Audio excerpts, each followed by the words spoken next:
কেমন আছো তোমরা সকলে? নিশ্চিত সকলে ভালো আছো। আজ তোমাদের জন্য আরো এক নতুন গল্প নিয়ে এসেছি। গোপাল হলো অন্ধ। রাজসভা শুরু হতেই রাজামশাই বলে, কি ব্যাপার, আজকেও তো এতক্ষণ পর্যন্ত তো গোপাল এলো না। ওদিকে মন্ত্রী মশাই বলে, হ্যাঁ রাজামশাই, ঠিক বলেছেন, রোজ রোজ গোপালের দেরি করে আসা, কিন্তু আজকে তো কেমন বেশি বেশি দেরি করে আসছে মনে হচ্ছে না রাজামশাই? রাজামশাই বলে, হ্যাঁ তাই তো। অমনি পণ্ডিত মশাই বলে, রাজামশাই দেরি হবে না, গোপাল যে বাজার করতে যা সময় লাগাচ্ছিল তখনই আমার মনে হচ্ছিল যে আজকে রাজসভায় দেরি করেই আসবে। রাজামশাই বলে, পণ্ডিত তুমি কি দেখেছো? বলে, হ্যাঁ রাজামশাই, আমি দেখেছি, কিন্তু আমি গোপালের সামনে আসিনি, আমি লুকিয়ে লুকিয়ে দেখছিলাম গোপাল বাজারের মধ্যে কি করে। দেখলাম রাজামশাই, গোপাল বাজারের মধ্যে গিয়ে মাছ দোকানে গিয়ে অমনি কাতলা মাছকে চিনতে পারছে না, বলে কিনা বোয়াল মাছ। রাজামশাই, গোপালের পেটে একটুও বিদ্যে নেই রাজামশাই। রাজামশাই বলে, মানে আর কি ঘটনা ঘটেছে পণ্ডিত? বলে, রাজামশাই তারপর আলুর দোকানে গিয়ে আলুর পরিবর্তে পেঁয়াজ নিয়ে নিচ্ছিল রাজামশাই। রাজামশাই বলে, মানে? বলে, হ্যাঁ রাজামশাই, এমনকি পয়সা কড়ি দেওয়ার সময় কতবার হিসেবের ভুল করছে। বলুন রাজামশাই, শুধু বলে অনেক বিদ্যে বুদ্ধি আছে, কিন্তু একদম বিদ্যে নেই রাজামশাই। অমনি বলতে না বলতে গোপাল এসে প্রবেশ করে। রাজামশাই বলে, গোপাল? গোপাল এসে অমনি নিজের আসনে না বসে অন্যদিকে বসতে যাচ্ছিল। রাজামশাই বলে, গোপাল, ওদিকে তোমার আসন না, তোমার আসন তো ওই দিকটায়। তারপর ওই দিকটাকে বসে। তারপর পুনরায় রাজামশাই জিজ্ঞেস করে, গোপাল, তোমার আজকে আসতে এত দেরি হলো কেন? গোপাল বলে, রাজামশাই, কি বলি রাজামশাই, আমার গিন্নি আমায় ছেড়ে দিয়ে বাবার বাড়ি চলে গেছে রাজামশাই। তারপর পথে আসতে আসতে একটা গর্তের মধ্যে পা পড়ে মাটির মধ্যে লুটিয়ে পড়লাম, তাতে আমার গা হাত পা পুরোটাই ব্যথা রাজামশাই। রাজামশাই বলে, গোপাল, তোমার গিন্নি আবার বাবার বাড়ি রেখে চলে গেল কেন গোপাল?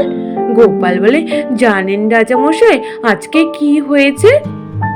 আজকে আমাদের বাড়ির সামনে একটা সাপ এসেছিল।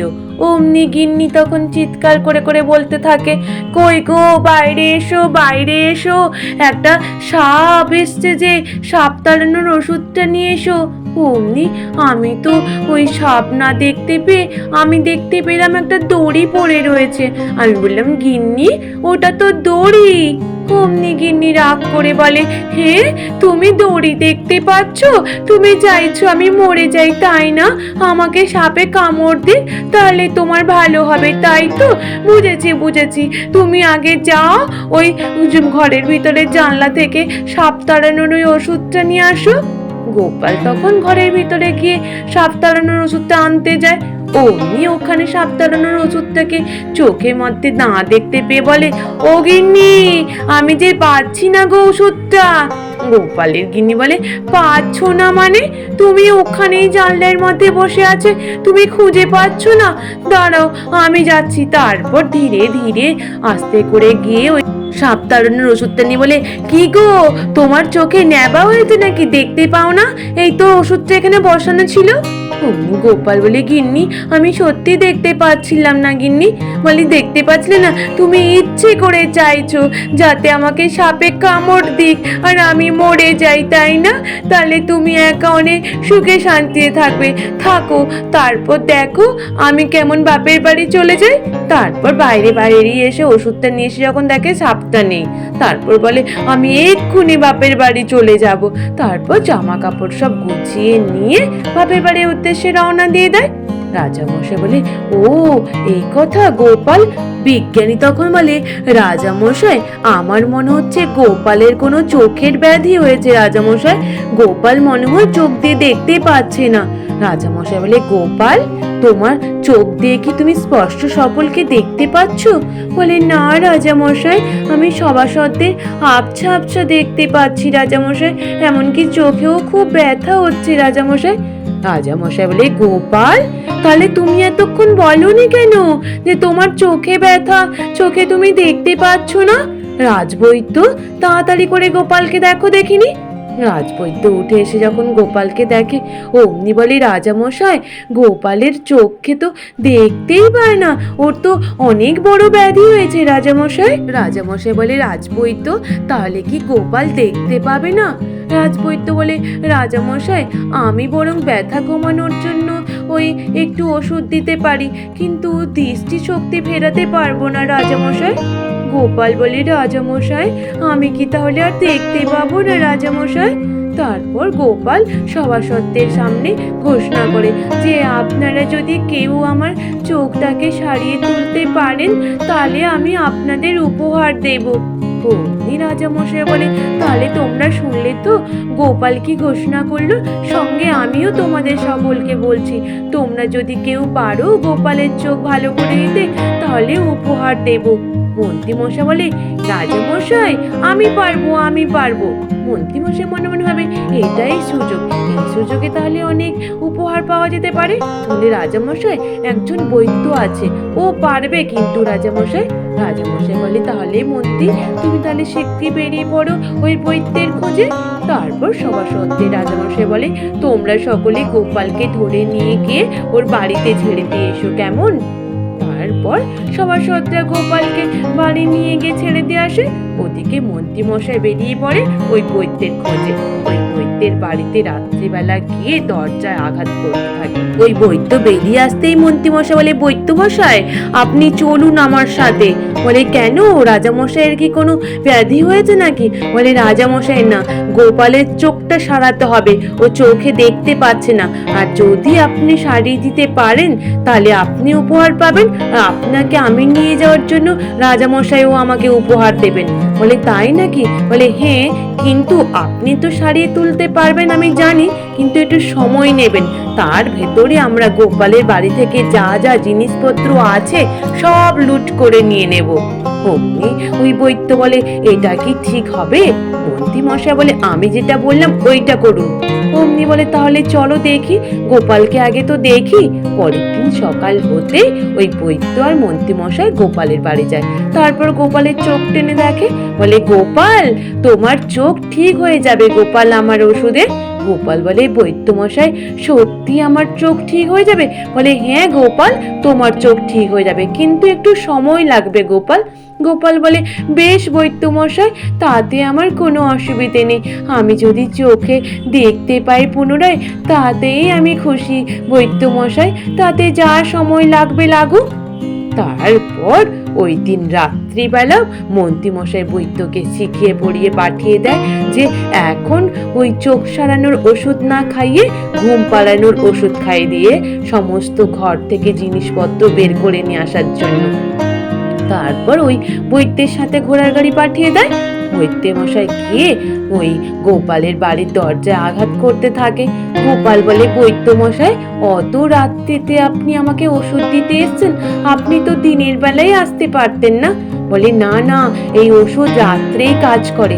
তারপর গোপালকে ঘুমের ওষুধ খাইয়ে ঘুম পাড়িয়ে দেয়, আর গোপালের বাড়ি থেকে যত গয়না গাটি সোনা দানা সব জিনিসপত্র লুটপাট করে নিয়ে যায়। এইরূপ করে 4 দিন মতো করতে থাকে। তারপর গোপাল পুনরায় বলে, বৈদ্য মশাই, অনেক দিন তো হয়ে গেল, এখনো পর্যন্ত তো আমি দেখতে পাচ্ছি না। ওদিকে বলে, আর 2 দিন, আর 2 দিনের পরে তুমি ঠিক দেখতে পাবে। তারপর ওই সব জিনিসপত্র লুট করে নিয়ে গিয়ে মন্ত্রীর সাথে দেখা করে। মন্ত্রী মশাই বলে, বৈদ্য মশাই, আপনি যা কাজ করেছেন আপনার দ্বারাই সম্ভব। উফ, গোপালের গিন্নি তো সোনা দানাও কিছু নিয়ে যায়নি, এগুলো সব আমার হয়ে গেল। বাহ, কি খুশির খবর! বেশ, কালকে দিয়ে তাহলে গোপালকে এবার চোখ সারানোর ওষুধটা খাইয়ে দেবেন। বলে, হ্যাঁ, তাই নাহলে করব। পরের দিন ওই বৈদ্য গিয়ে আর সঙ্গে মন্ত্রীমশাইয়ের সঙ্গে করে গিয়ে গোপালকে চোখ সারানোর ওষুধ খাইয়ে দেয়। চোখ সারানোর ওষুধ খাওয়ানোর পরে তারপর চোখটার মধ্যে ডলা দিয়ে বলে, গোপাল, এবার তুমি তাকিয়ে দেখো দেখি সবাইকে দেখতে পাচ্ছ কিনা। গোপাল তাকিয়ে যখন দেখে হ্যাঁ সকলকে দেখতে পাচ্ছে, তারপর যখন ওর আলমারির দিকে তাকিয়ে দেখে আলমারি বাক্স সবটাই ফাঁকা, কোনো কিছুই নেই। অমনি মন্ত্রীমশাই বলে, কি গোপাল, এবার দেখতে পাচ্ছ তো গোপাল? গোপাল প্রথমে হ্যাঁ বলে, তারপর কিছুক্ষণের পরে আলমারি আর বাক্সের দিকে তাকিয়ে যখন দেখে কিছু নেই, তারপর বলে, না আমি দেখতে পাচ্ছি না। মন্ত্রী মশাই বলে, এ কি, তুমি এক্ষুনি বলে দেখতে পাচ্ছ, আবার এক্ষুনি বলছো দেখতে পাচ্ছ না, মানে তুমি তাহলে আমাদের পুরস্কার দেওয়ার ভয়ে মিথ্যে কথা বলছো তাই না? চলো তোমাকে আমরা রাজসভায় নিয়ে যাই। তারপর রাজসভায় নিয়ে গিয়ে মন্ত্রী মশাই আর ওই বৈদ্য মশাই গোপালের নামে নালিশ করতে থাকে। বলে, রাজা মশাই, গোপাল এখন চোখে সবটাই দেখতে পায়, কিন্তু মিছিমিছি বলছে যে গোপাল চোখে কিছু দেখতে পায় না। রাজা মশাই বলে, গোপাল তুমি দেখতে পাচ্ছ সবটাই? গোপাল বলে, হ্যাঁ রাজা মশাই, আপনি রাজসিংহাসনে বসে আছেন, আমি আপনাই দেখতে পাচ্ছি, সভাসদরা বসে আছেন, সভাসদদের দেখতে পাচ্ছি, কিন্তু আমাদের বাড়ির যখন আমি আলমারি বাক্সের দিকে তাকিয়ে দেখি কিছুই দেখতে পাচ্ছি না, তাহলে এর মানে কি বোঝায় রাজা মশাই বলুন?